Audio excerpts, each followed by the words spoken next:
there's a place you position yourself, but you attract some things, and then you are visible to opportunities and all that you get. So and her reason for ranting about this arrangement is very, very, very valid. And there is a way that they will take you from one position to another position that's to your disadvantage, that affects your mental health.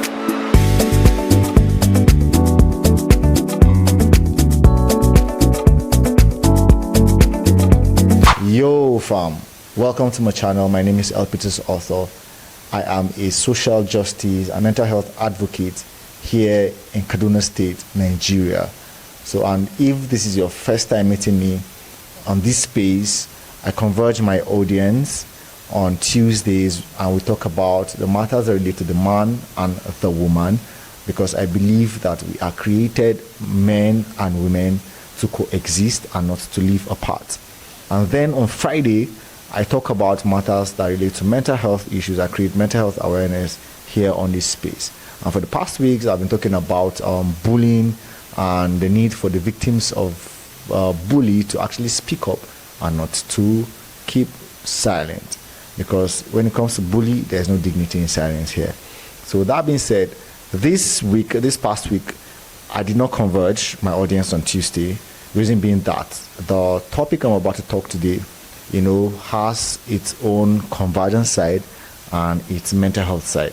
And it is on the issue of Senator Natasha Akpoti and the Senate President Godswill AKPABIO. So before I say what I need to say, let's watch this video together. It all started on the 8th of December, 2023, which was a day before his birthday and my birthday. We are birthday mates. We were all in Akwa Ibom because he had a big fanfare in the stadium. Myself, my husband, and a few of his close friends, we went to Akwa Ibom. And at first, we were at Ikot Ekpene. We were in his house in Ikot Ekpene.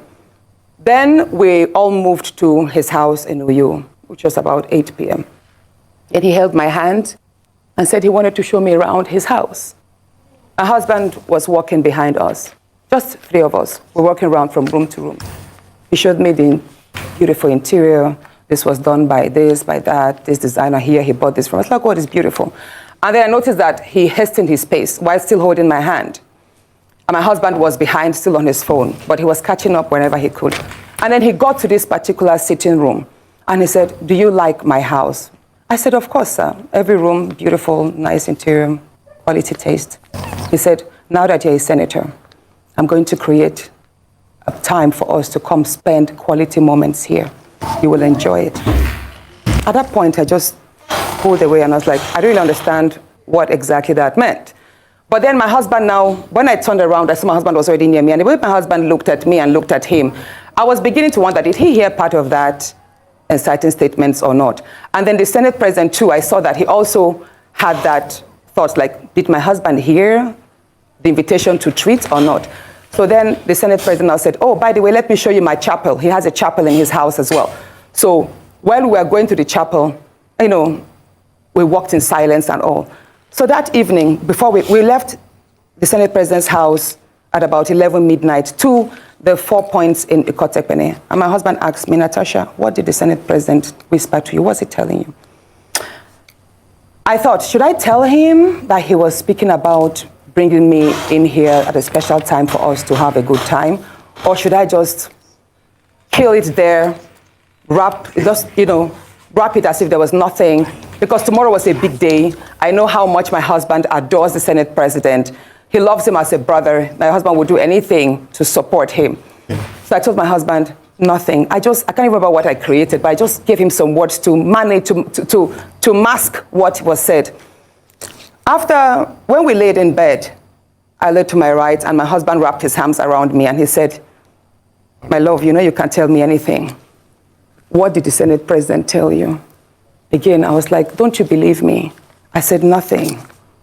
Nothing. Moreover, it's my birthday in a few minutes. Let's just be happy." Then my husband told me he doesn't want to see me travel out of the country alone and I should not go to the Senate President's house, because he has a guest house where many senators do go there, you know, after office to like get approvals and all that. So I told him, okay, no problems.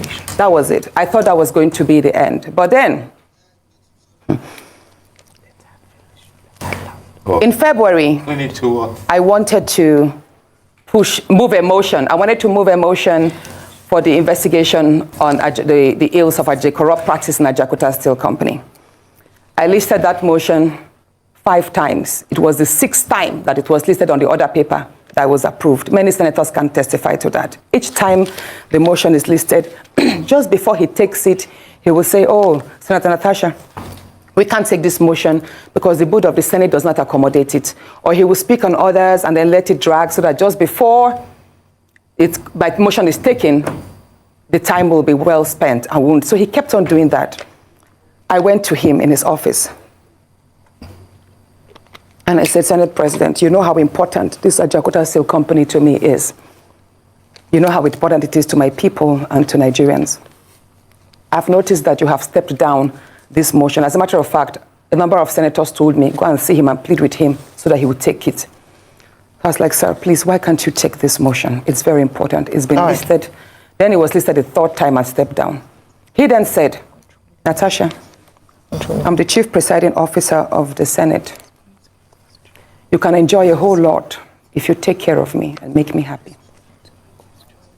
At that point, I said, sir, I'll pretend that I didn't hear this. He said, well, the ball is in your court. I left his office, and when I got home, I told my husband, I didn't tell my husband what happened. I just told my husband, please, can you speak to the Senate President to allow my motion scale through? I think I also spoke to the DSP, to the leader, Senator Pemi. I spoke to a number of senators that they should please intervene and allow him to laugh. I never told them what happened. My husband had to take a trip to London. Then the Senate President traveled to London. My husband met with the Senate President in London and pleaded with him, let my wife take this motion on Ajakuta. That is very important to her. Okay. All right, Senator Natasha. Said, okay, that he did not take it because he was protecting me. Hold on, please. He didn't take it because he was protecting me. Protecting me from what? Anyway, at the time my demotion was taken, it was the Deputy Senate President, His Excellency Barao, that actually sat. The Senate President stood up and walked out. So it was Senator Barao that actually took it. All right, Senator Natasha. And from there, many other incidents happened. Yes, Senator Let's Natasha. talk about the nightclub. Yes. Hold on, let's talk about the nightclub incident. Professor Kila is going to ask you a question. I'm so sorry to have to interject here, but I just want to mention that, and I'm glad you gave the caveat at the beginning of your statement, that this is your side of the story, and the Senate President has the right to defend himself or to counter what happened between you privately. So what? Well, let me just take a pause here and add that prior to me shooting this video, I just saw that the Senate President actually, during their last plenary session, came out and did a rebuttal on this particular accusation. And it is a statement of facts now. There is no allegation of sexual harassment on Natasha, but it is she actually sued the aide to the Senate President on defamation and all because of that Facebook post he made by saying whatever he said in that post and all. So that's actually why I said let's pause before we continue. Yeah. So let's watch. I assume, or for what you're saying, is that what happened last week Thursday began from a private conversation, and then you have felt like you've been maligned as a result of you not agreeing to certain propositions, right? Yes. Okay, so what has happened? Yeah, the same story of when a student keeps being failed. Yes. Please, let me say this, Ayo. You know the situation we see in universities whereby a student is continuously being failed just because she has not slept with the lecturer. That's what I've been facing, in simple terms. Thank you. Professor Kila. That is what I have been going through. Thank you very much, and Professor Kila. Now, moving to, should I speak about the nightclub incident? No, that's okay. Professor Kila will come in now. Thank you. Wow. All right. First off, this whole drama started because of seating arrangements, actually. Some senators actually defected to the ruling party. And so that created a vacuum on some seats and all that. So, and the Senate president now reassigned seats to some senators, which Natasha was amongst them. So, but some of you will say, what is it about seats, about positioning that she's ranting about? Why wouldn't she just take the seat and just go and just like flow without creating drama and all? See, positioning in life is very important, and to add to that, let's just watch why she is insisting on that particular seat that she was sitting on. Yesterday was just that changing my seat was more of a chance of silencing me or alienating me from being seen. You know, sitting arrangements is very critical. Like when the nearer you sit, you know, positions you closer before the camera and gives you an added advantage to be called upon to contribute to debates. But the seat I was now, ordinarily, I'm already sitting at the very back. If you see me, I'm sitting actually at the last seat just before the door. But then I was now moved suddenly without notice, without any information. My seat was moved to the far corner, a part where the cameras don't capture. Like if you sit over there, the cameras you won't even be captured. Nobody will even, except maybe they zoom out and they get to see you there. You will just easily be missing out. You can raise your hands up and nobody will call you. So that is why I said, no, I don't want to move to that seat. I wasn't notified. You understand? This is not a classroom. You can't just push me around. And there are other senators. There are 109 of us. Why is it me? Why do I have to move there? Why me? Just 2 weeks ago, I was removed from a committee from local content. I was moved from there because some people perceived that I was using that office to divert resources from the Niger Delta to the north. And that was not it. We have the Jakarta-Kaduna-Kano pipeline, which is going to be completed by the second. By the way, but what I'm trying to say is about positioning. So, yeah, and if this sitting arrangement is not that important, something happened between the same AKPABIO and Bukola Saraki, when Bukola Saraki was the Senate president in 2018, October, that's their session from October 17th, 2018. Almost the same thing happened, that AKPABIO wanted to use the microphone of Ndume to talk, but Bukola Saraki said, no more, if he's not talking from the seat that was assigned to him, then he's not going to be heard. You know, so like, it shows you the importance of sitting arrangements, you know. And this is not just about the Senate and all, but in life generally, there's a place you position yourself where you attract some things, you know, and then you are visible to opportunities and all that you get. So and her reason for ranting about this sitting arrangement is very, very, very valid. And there's a way that they will take you from one position to another position that's to your disadvantage, that affects your mental health. Positioning actually in life in general is like very important. You have to position yourself well. Like we're in an era of, that's why we're all here on social media. We're on social media not because we want to faking life or anything, but we're positioning ourselves for someone that likes what we're doing, you understand, to see what we're doing and would want to collaborate for a future investor. So imagine with this whole skill of talking and all, I'm sitting in my room and you don't know me. How are you going to know me? You get? So sitting, like positioning in life, and that's what someone spoke about in my church on Sunday. You know, she spoke about positioning in life. So in this 2025, like your positioning is very, very, very, very important. So like there's a way you place yourself, that or more you'll be close to opportunities and all. So that being said, she made mention of the fact that she's birthday mates with the Senate president. And, you know, something struck me.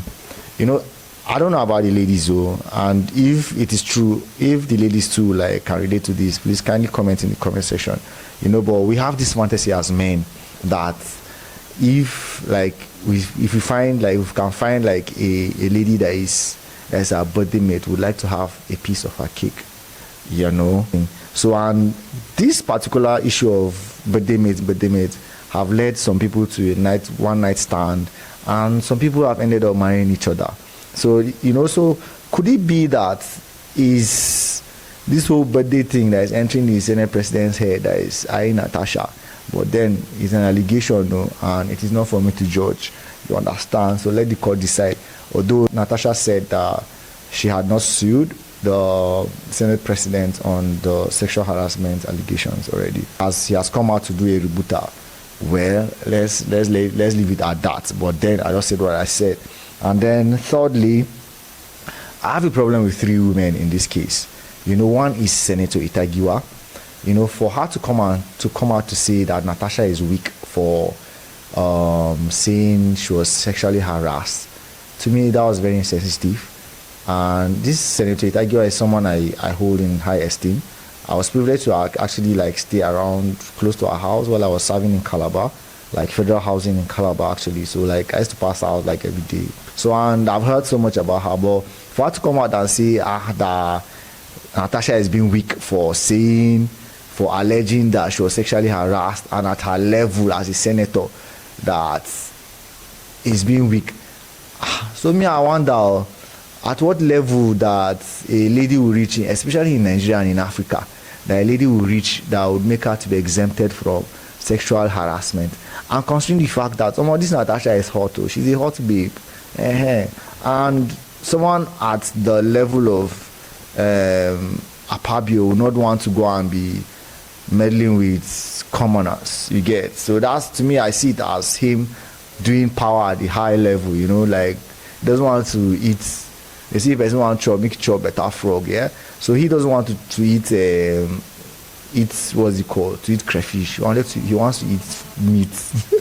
You get. So by the end of the day, yeah, there's no height a woman will reach that she is exempted from being sexually harassed, especially as far as Nigeria is concerned and as far as Africa is concerned. And then the second woman in question is actually the wife of the Senate President, claiming that she's going to sue Natasha for defamation of character for her husband. And then now, this is where I call on all the lawyers on my space that are watching this video to help us in the comment section. Like, does Mrs. AKPABIO have a cause in this matter? Like, can she actually sue on behalf of her husband? If yes, why? And if you actually have like judicial authority to back up your claim, please help us in the comment section and educate us. Let's know better. And then the third one is the issue of those women that were flying placards. You know, they're actually the problem, like women against women. And at this point, women are supposed to be supporting women. What I expect these women from Akwa Ibom to do is to say, Senate President, we used to know that Akwa Ibom men are very responsible and have integrity. Voila. You know, so come out and debunk this allegation, you know, so that our men will have a good image to the world and all that. But coming to say Natasha should leave their husband, well, probably they trust they know him personally one-on-one. And this is not new in Nigeria. That's how one senator now got married to a child. And then before you know it, he was being dragged. And before you know it, a woman came out to say, no, they should leave their senator alone. No. Religion is da. But he's married to a child, And then that's how the matter was now swept under the carpet. And then for the wife of AKPABIO to say she knows her husband, well, that one, there's a way you can know your husband in a way that you are privileged to know, you understand, but you cannot not know your husband 100%. I'm giving you, to the women watching this video, I'm giving you this code for free.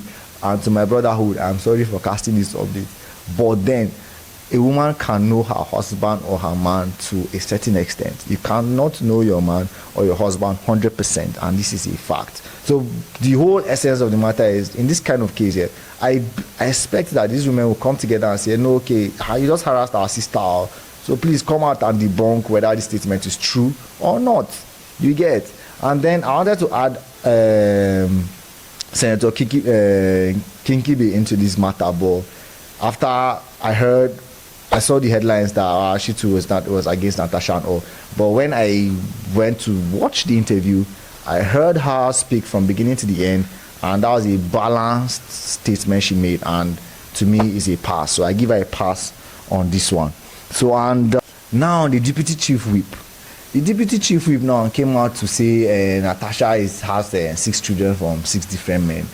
And to me, that's business. That's not part of what we are talking about. We're talking about harassment here, and we're talking about bullying. And now I'm bringing her own personal life. So, in converging, like man and woman, what makes it a taboo for a woman to, or makes it abnormal for a woman to have children with multiple men, and it makes it normal for a man to have children with multiple women? Like, you understand? Because first things first, is the laws of nature that governs the two of us. The same country you have as a man, woman get times 2. You understand? So I don't see why we, although I understand the fact that okay, Nigeria is a patriarchal, Africa is a patriarchal society and all, we do the man, but some countries like Ghana, you know, have actually outsmarted us in that matter and all that. So, but what I'm trying to say is, in this matter, like, her personal life is irrelevant to the issue at hand. And then for the fact that she's a senator, actually, imagine a woman with that kind. Okay, let's assume that yeah, that's a dent on her own car, on her own person, that's her own scar or her own flaw. But then with that, her culture of shame and all, like, she fought this. It's not like she was elected. She ran for election, or the election got rigged. She went to court. She fought this matter and she won, and she's now a senator. So at least for that, like, we should give her own flowers for, you know, fighting to that level. So to me, like, her, whether she has 31 children with 31 different men, that's irrelevant for the fact, but like, she's the senator of the Federal Republic of Nigeria, and that's the fact.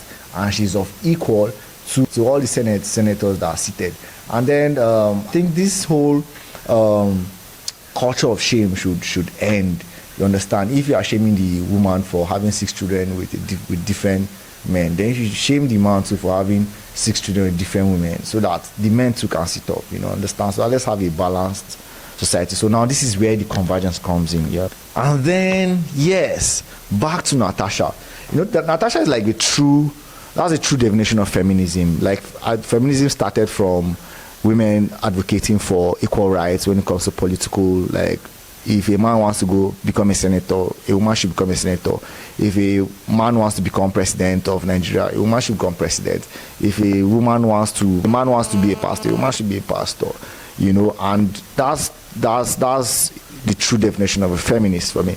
And then when she was talking in this video, she kept referring to her husband, you know, and that's actually a healthy way. I see her as, yeah, that's a true feminist, you know, because some women now in that position now, they have that kind of position now, the way they will be bullying their husband, they will be treating their husband like a piece of trash. So this goes out to the women watching this. So no matter what height you attain in this life, if you are privileged to go above your husband, that should not be a yardstick for you to treat your husband like a piece of trash. You should respect him as a man. And then it goes down to the men as well.